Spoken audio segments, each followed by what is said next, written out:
Welcome back, builders and Camarilla. Coin Builders TV is back with another exciting project, Privilege Club, formerly known as Stable Swap. In this video, we'll show you exactly how we earned rewards, made a smooth withdrawal, and even paid our electricity and water bills. Stay tuned because this is something you won't want to miss. Let's start and let's build. What's up mga ka-builders?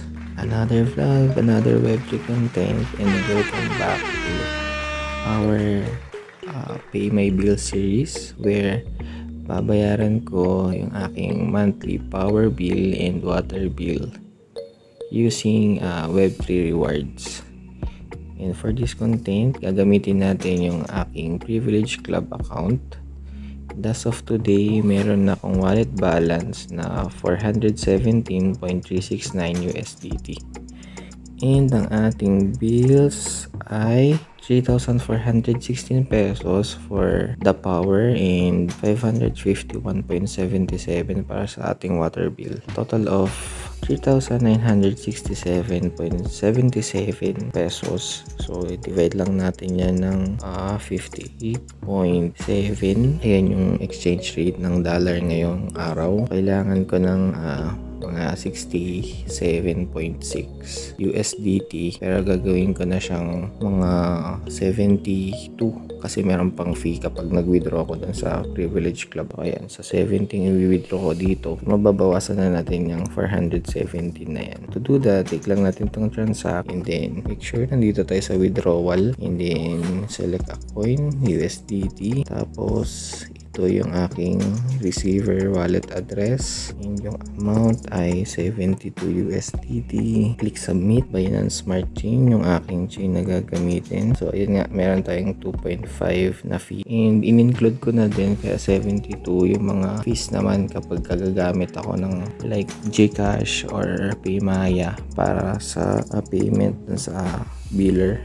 So, confirm. Ayan, pause ko lang saglit para hindi ipipaste ko dito yung OTP na sinend dun sa aking email and yung dito sa aking two-factor authentication. So, ayan, na-paste ko na yung ating mga codes. Click lang natin yung confirm. Ipoprocess na yung ating request. And normally, it will take 4 to 24 hours para ma-receive ng ating wallet address na pinaste natin kanina. And kapag tinignan natin dito sa home, i-refresh lang natin ito. Tignan natin kung babawas na yung 72 USD o wala pa. Hindi pa siya nagre-reflect. Ibig sabihin, hindi pa siya nababawas. So, hintay muna tayo ng 4 to 24 hours. And ang gagawin ko sa matitira na USDT dito sa aking wallet balance, it's either i-roll ko siya or i-compound ko or gagamitin ko siya for other investment or para sa nalalapit na Christmas. Ayun lang for today guys. I hope meron kayo natutunan and share ko lang pala dahil dito sa aking Privilege Club account na to, ngayon lang ako naging excited na ma-receive yung power and water bills namin dahil meron na akong pinagkukuhanan ng pambayad sa mga bills na yun. Hindi na direct deduct sa active income ko or dun sa salary ko yung pinambabayad ko sa mga bills. I hope ma-inspire kayo na makahanap ng ganitong klaseng platform para makatulong sa mga expenses nyo. Yun lang and goodbye for now. Welcome back dito sa ating Pay My Bill series. Continuation lang to ng ating withdrawal dun sa aking Privilege Club account and na-receive na nga nitong aking wallet, specifically dito sa Bitkit wallet, Bitkit account ko. Pinadala ko siya through Binance Smart Chain. So check lang natin. So, punta lang tayo dito sa assets and dito sa overview, click natin yung USDT. Ayan, pumasok na siya.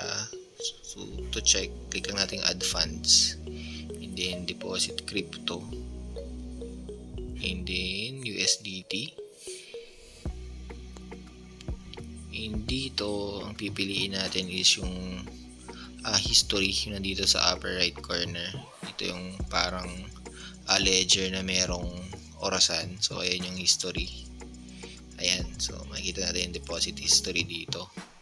So kahagabi nag-withdraw ko sa Privilege Club account ko ng mga 11:51 PM and pumasok ko siya dito sa aking Bitkit account ng 11:19 AM. So merong mga 12 hours na processing. So goods naman, successful naman, na-receive naman na siya nung account ko.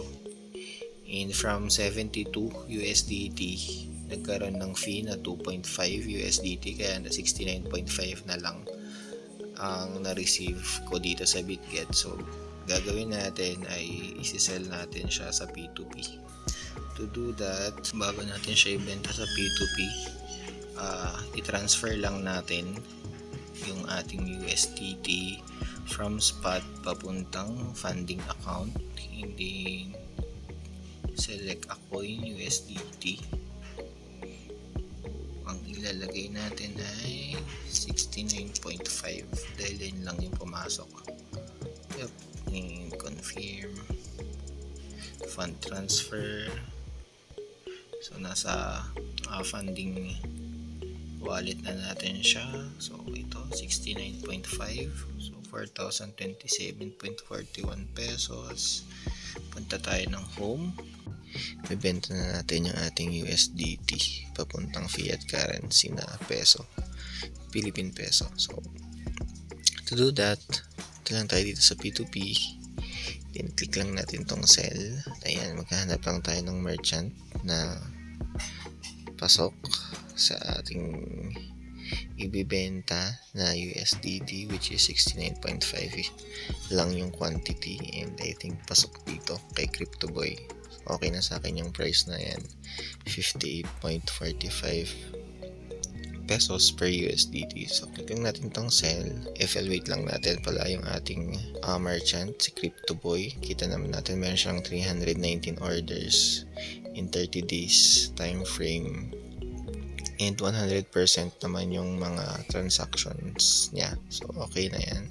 And meron din siyang 100% na like button. So click natin yan, yung sell, and then click natin yung max, and madi-deposit yun sa GCash natin, worth 4,062.28 pesos. And click lang natin itong sell USDT with 0 fees. Ayan. Click natin to para makausap natin si CryptoBoy. Sabihin lang natin na waiting for your proof of payment. Hinintay lang natin yung kanyang screenshot. And syempre, i-check natin yan sa ating GCash account. And nga, sabi niya din, TY, meron na rin ako na-receive na notification na na-receive ko na yung 4,062.28 pesos. And chinek ko na rin sa app, meron na nga. So, re-release lang natin tong kay release. Yep, I have confirmed receipt of the 4,062.28 Philippine peso payment in the above account, and click confirm. Paste ko lang dito yung mga codes na sinend sa email ko and sa aking Google Authenticator. Ayan nga, completed na. Na-release na natin yung crypto assets natin. So, na-receive ko na din sa aking GCash account. So, pwede ko nang bayaran yung aking bills for the month of November. For this month's bills, ang gagamitin kong payment method ay itong Cbank. And to do that, punta lang tayo dito sa pay bills. Then search na lang natin yung Zameco. Zameco. Oops. Wala siya dyan. Punta lang tayo dito sa electric bill.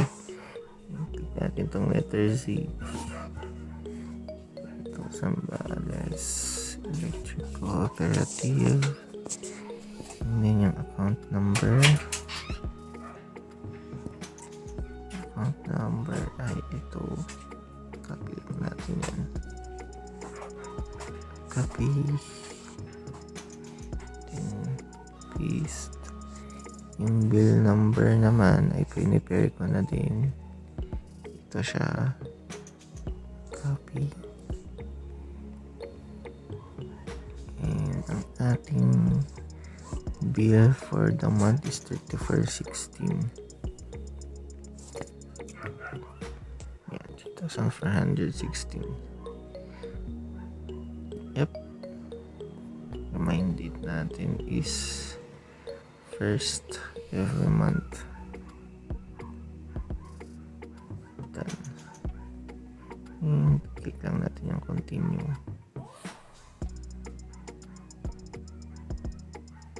Yan, sa MECO 2 Electric Cooperative, bill number 18052-208.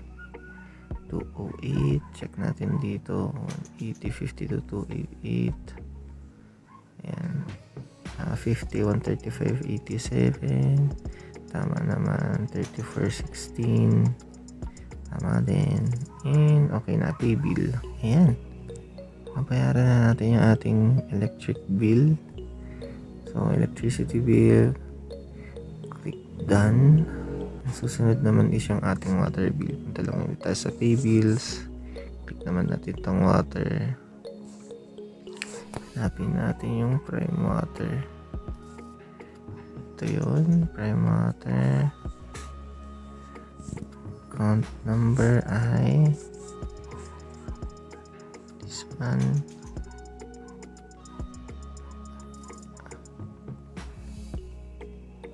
Copy account number, paste natin dito. ATM reference number, this one. Copy.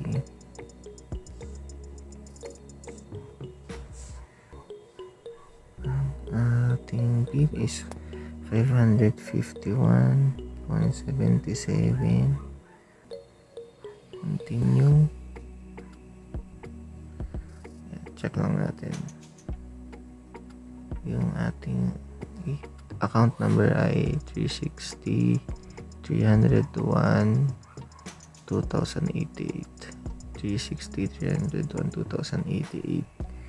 And yung ATM reference number is 16-14-0104-96-12-31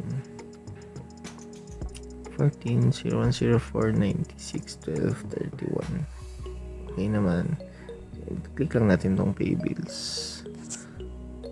Bayad na rin natin successfully yung ating water bill sa Prime Water worth 551.77. Click lang natin tong done.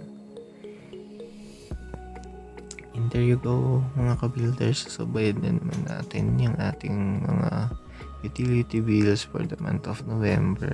And as I've said, ayun nga, ngayon lang ako naging excited na ma-receive yung mga bills na yan. And syempre dahil yun sa ating Privilege Club account. Yun lang for today. I hope mayroon kayo natutunan, na-inspire kayo sa share ko na tips and tricks para bayaran yung ating utility bills. Hope to see you on the next video. Bye for now.